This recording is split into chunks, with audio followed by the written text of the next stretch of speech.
As a rooted deeply and forward-looking community, we hope that you will be blessed by this message. For more information, visit rechurchza.com. So, many years ago, at the turn of the century, that is actually a time, I was part of a performing arts group, and it was my responsibility at the end of every day to make sure that all the places where the team was practicing got closed. So we were a group of post-matrics. I was post-university, and because I was the most responsible, all right, so I had the responsibility to lock everything up.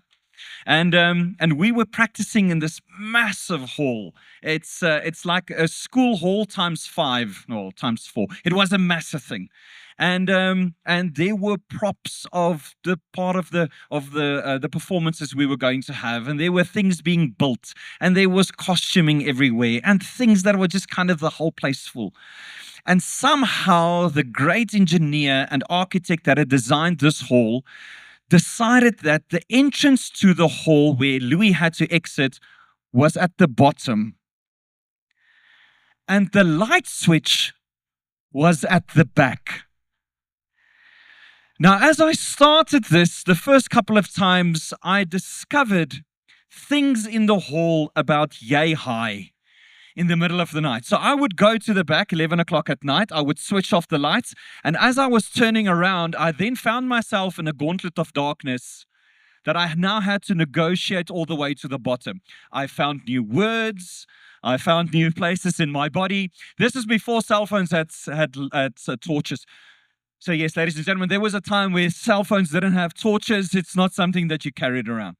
So I had to negotiate, and eventually every time I went to switch off a light, this is the way that I walked back. So you kind of look where you're going to go, you switch off the light, and then you hope your body remembers where to go. So that there's the lack of light that created some worry for me. And when the lights are on, it's easy to kind of see where we need to go. But when the lights are switched off and we find ourselves in darkness, even in a familiar place, we find ourselves in a place of potential hurt and potential darkness. So, that is what we're going to be talking about today, is light and darkness. So, let's quickly open and see where we are. We are, if you're new to our community, we are working through the book of Matthew. Matthew is the first book of the New Testament in the Bible. This tells the story of Jesus. So, Jesus has come onto the scene, and we are now in the middle of Jesus' most famous sermon called the Sermon on the Mount. These are 3 chapters that started in chapter 5, where Jesus comes and he gives us the Beatitudes. That is the blessed. Every time he says blessed is, and he has a whole list of blessed things that he speaks. And that was followed by what we heard this morning about how do we pray. And Jesus then gave us the Lord's Prayer. And then we enter into, and then after that, it was a lot of mind-shifting things about relationships. So in Matthew 5, Jesus talks about adultery and divorce and how to, if you're giving loans to someone, how does this work and what is the new way of thinking? And now we're in the middle of the Sermon on the Mount, which is Matthew 6.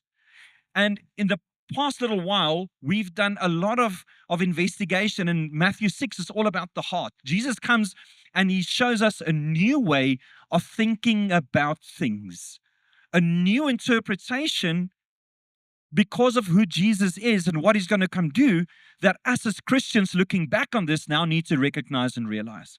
There's something new happening. So, where we are is we are in Matthew 6, and we are specifically, if you have your Bibles with you, we are in Matthew 6 from about verse 19.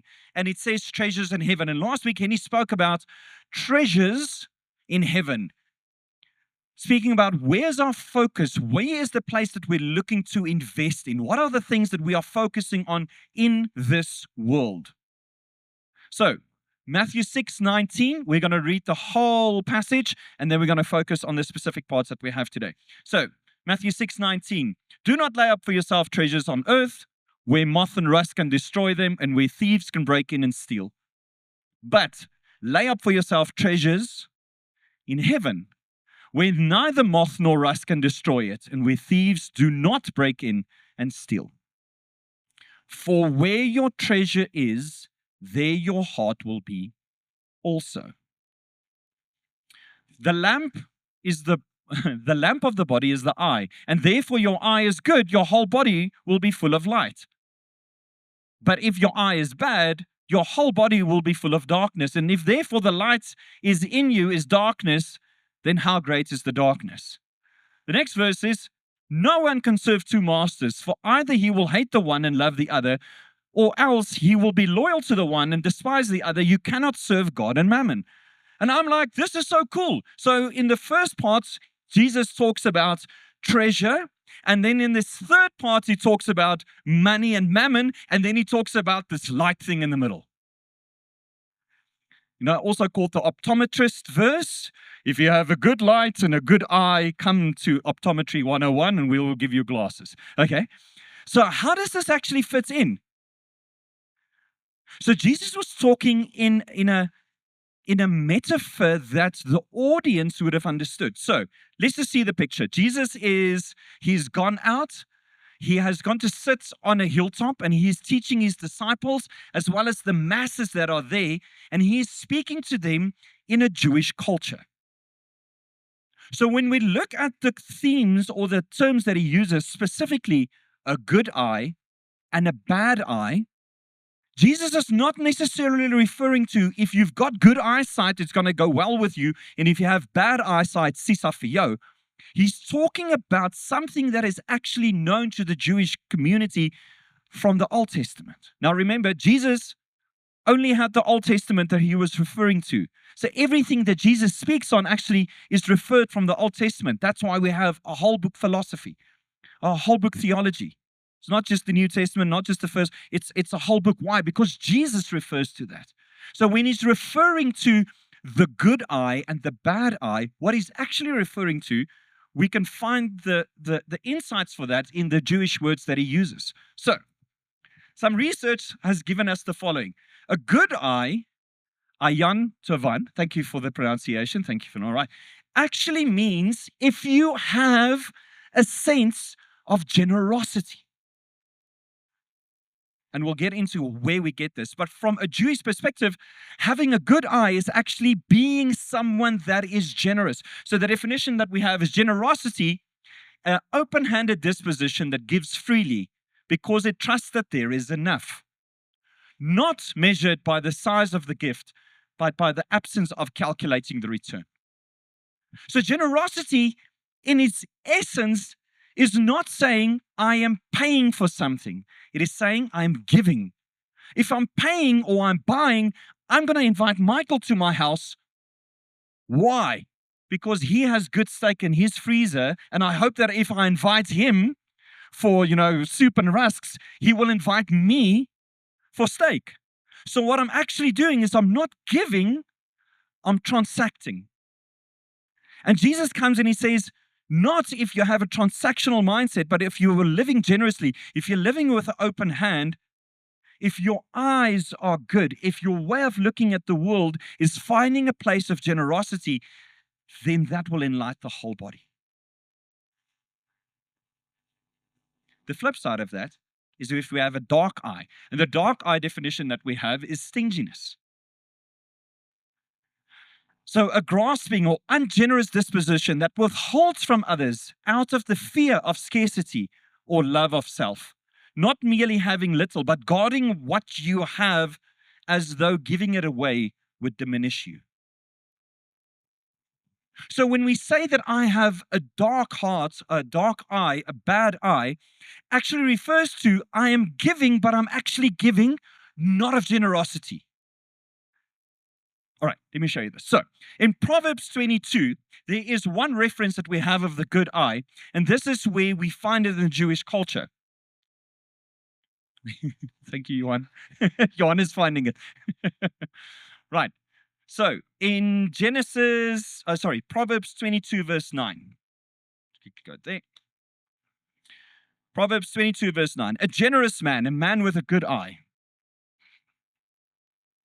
He who has a generous eye will be blessed, for he gives his bread to the poor. The flip side of that, thank you, Johan, is also in Proverbs where we find the other one, which says, pause for dramatic effect. Proverbs 23, verse 6, where he says, do not eat the bread of a miser. That is someone with a dark eye, nor desire his delicacies. So what happens is we have two views on the world. The one is I view it as generosity. The other one is I view it from a sense of haughtiness. I view it from a place of stinginess. I can't give you because what if I need it? So Jesus comes as he's talking about money, as he says, don't hold up treasure on the earth where moth and rust can destroy it. Have a point of view of generosity in the way that you are interacting with the world. Don't hold back, but live generously. Why? Because if your point of view is stinginess, if your point of view is I'm holding back, it darkens your whole way of looking at the world. So now what happens, it's not just I can't give you bread because what will I eat? It now becomes something else. So Michael wins the lotto and now he buys himself a bakkie. And my response coming from a sense of lack is, how can you do that? Isn't there better things that you could do? If I was him, I wouldn't do that. So we find that also that one of the disciples were like that. So there's a lady called Mary Magdalene. She comes with a canister of oil. That the wealth or the value of that is worth the wages of a soldier of a year. Now quickly think what you earn in a year. Put that into a bowl and break that on the feet of Jesus. Now the word says that Judas Iscariot saw that and he went to Jesus and like, that is irresponsible. Could we not have sold it and given it to the poor? But the word says he was actually the one holding the purses and he was kind of helping himself from that. The little bit of, if we have more in the purse, there's more for me to steal. But his point was, I live in scarcity, so I cannot understand if someone else lives generously. So I live in scarcity, so when I see someone else getting a boyfriend or a husband or a fiance, my scarcity tells me that's not right, and we start speaking things over those people's lives. But the thing that's actually happening is we're darkening our own sense. Because if I'm not living openly, what I'm doing is I'm closing the shutters and I'm darkening myself. And the thing about darkness is it's really lonely there. And now you start looking at the world from a sense of lack that you have. I can't hope or bless or speak blessing over someone else's lives because I feel that I'm in lack. I cannot give to the church. Why? Because I'm in lack. I cannot understand that someone else can get opportunities, can get forgiveness, can get relationships, can have good relationships with their children, can have a future that they're excited about. Why? Because my brain tells me lack is everywhere and I'm supposed to hold on to the little I have. I cannot forgive because the only thing that I have of that person is the unforgiveness that I can hold on to. That little bit of, yes, I hope that a bus hits you. And the person that just popped into your brain, grace be upon you, may you have time to recognize the darkness that is there. But if we live from this place of, I have a dark eye. I look at the world in a place of lack. I look at the world in a place of, I can't share because I'm holding on to it. The opposite is Jesus comes and he says, but we need to live with open eyes. We need to live with open hands. Why? Because if we open our eyes and we open our hearts and we open our hands, we are doing what Jesus did. Why? Because he opened his arms and he opened his hands. So that we could have a life of light, that we could have a life of fulfillment, that we could have a life and a life in full. You see, the fact that you are holding on to things doesn't say who you are. It says where your source is.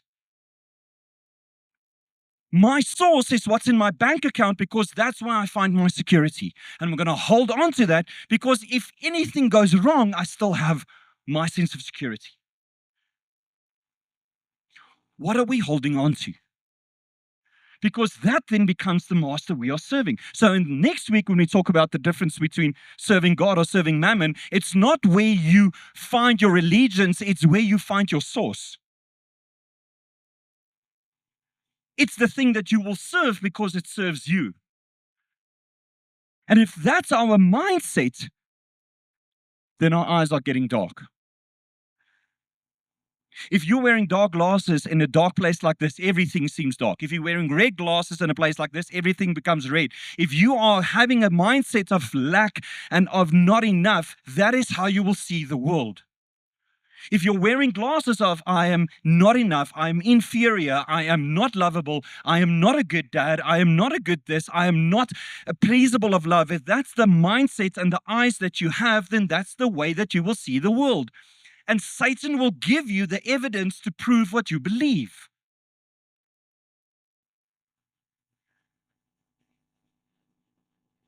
If what we're measuring it with is crooked, we will have a crooked wall.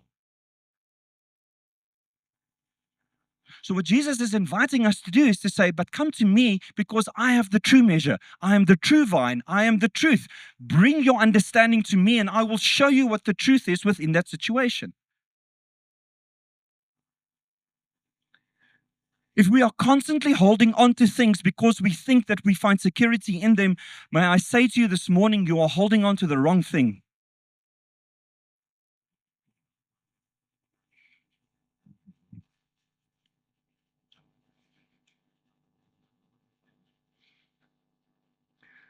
So the challenge for us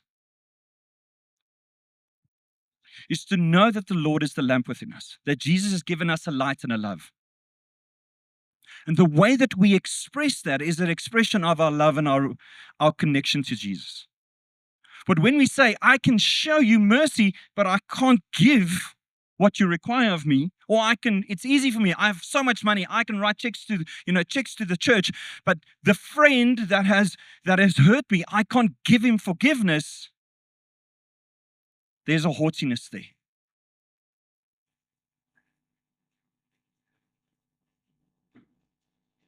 So my question for today is, where's the dark parts of your life?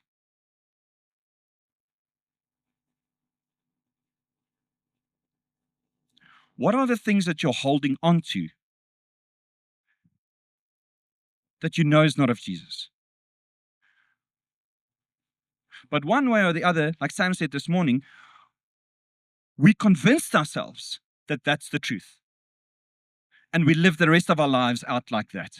I started as an unlovable girl. No one showed me love. So therefore, my identity for the rest of my life is that I will be unworthy of love. So then it finds different expressions. I need to work for love. I need to buy love. I'm just be thankful that someone loves and cares for me because actually I'm not lovable. Actually, I'm not appreciative or appreciable. So what's the things that we're holding on to?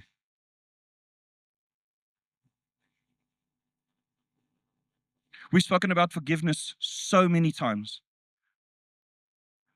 Me and one of my friends have the opportunity to, at a regular basis, preach at a local old age home. Lovely people. The unforgiveness in the eyes of an 85-year-old is something to be scared of. The disposition of people that hate someone that did something to them in the 50s is something to be so scared of.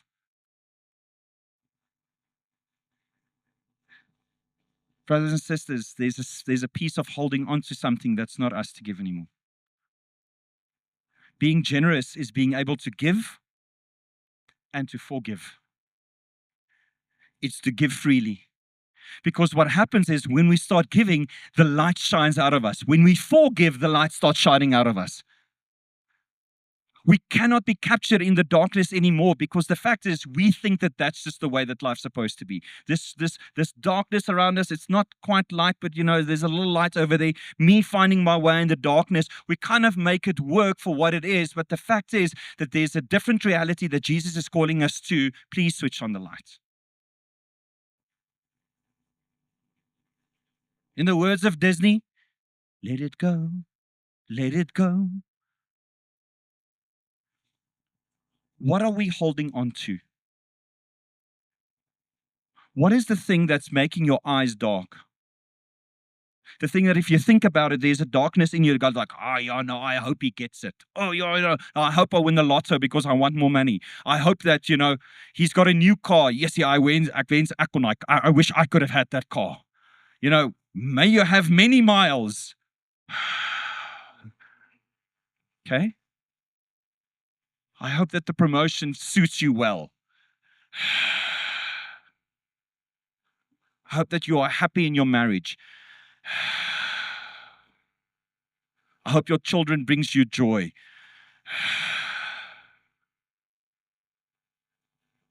And there's darkness that stands up on this.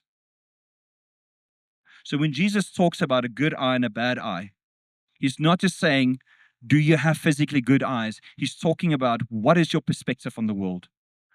Are you looking at the world from a place of generosity and saying, how can I give myself? Because Jesus did.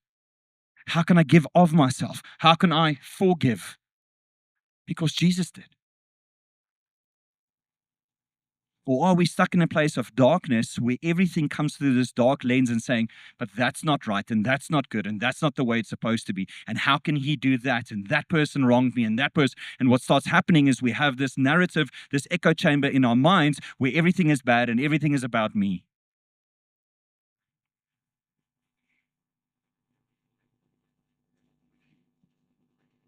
So in the week to come, where do you need to give?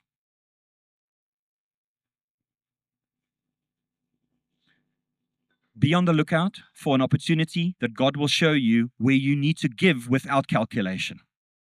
Not like the guy that says, come, Michael, come visit my house. Okay, so Michael ate 2 cups of soup and 2 bread, so the total is about $150. Okay, so next time I go to Michael's house, I need to eat at least 150 rands worth of food to make it valuable for our friendship. Are we doing calculations? Are you bringing your wife coffee in bed because you love her and you want to support her, or are you keeping tally? Are you making sure that, okay, so tit for tat, I'm going to give you, but I'm expecting back? Are we doing that? Are you phoning your friend because you want him to be a better friend to you, or because you are a good friend to them?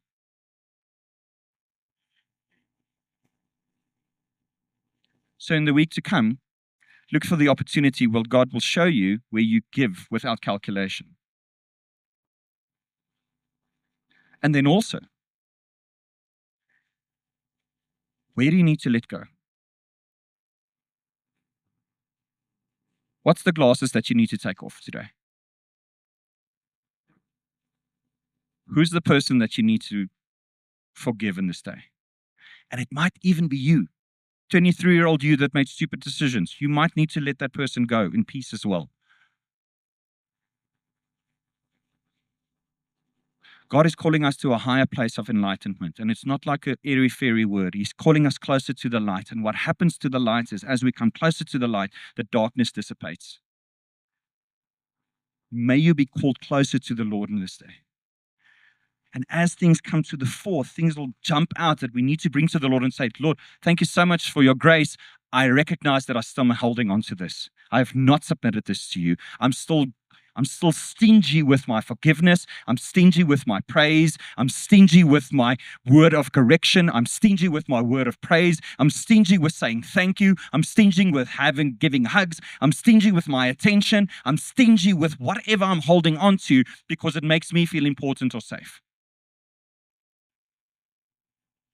Generosity is giving despite ourselves. And that's what Jesus did.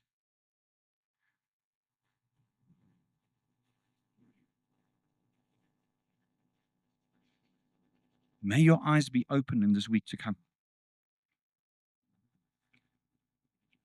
As Paul was walking and he was hit with blindness, and the disciple came and prayed for him, and his eyes opened to who Jesus is and who Jesus was and who Jesus is going to be. In that moment, Saul was transformed into Paul. May the glasses of your eyes fall off. May your physical eyes and your spiritual eyes be attuned to the light that is in you, that God has possessed, that God has put there so that you can shine it to the world.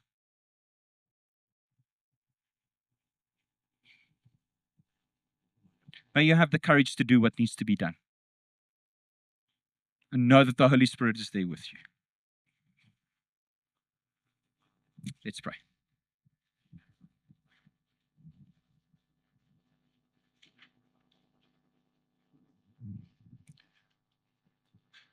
Lord Jesus, thank you that we can come to you in this day. Thank you that you are calling us to a higher place of understanding. Thank you that you are calling us closer to your heart, that you are calling us closer to your brilliance of light and truth that you are. Thank you that we can come and bring to you today the places we are still holding on to, Lord, that has not been sanctified by you, that your blood is not over. If we sing nothing but the blood of Jesus, may we bring the blood of Jesus across everything that we have. May you remind us of places, of small little things that we agreed upon in our youth that is not the truth that you would like to have sanctified in this day. Will you remind us of people that we need to let go, of things that we need to let go, of forgiveness that we need to speak out, of places where we need to give and places we need to forgive. May you open our eyes to the light in this morning, Lord, and may you take us out of this place of darkness. Be it in our relationships, being in our self-belief, being in our finances, being in our health, being in situations at work, being in situations of lack of work, being in situations of relationship or lack of relationship, a place of finances or lack of finances, or provision or lack of provision, or being loved or feeling that we have a sense of lack of being loved. Jesus, that your blood had flowed for all of that.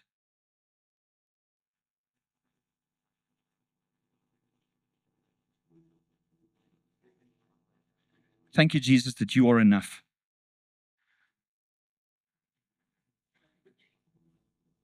Thank you that you are the center.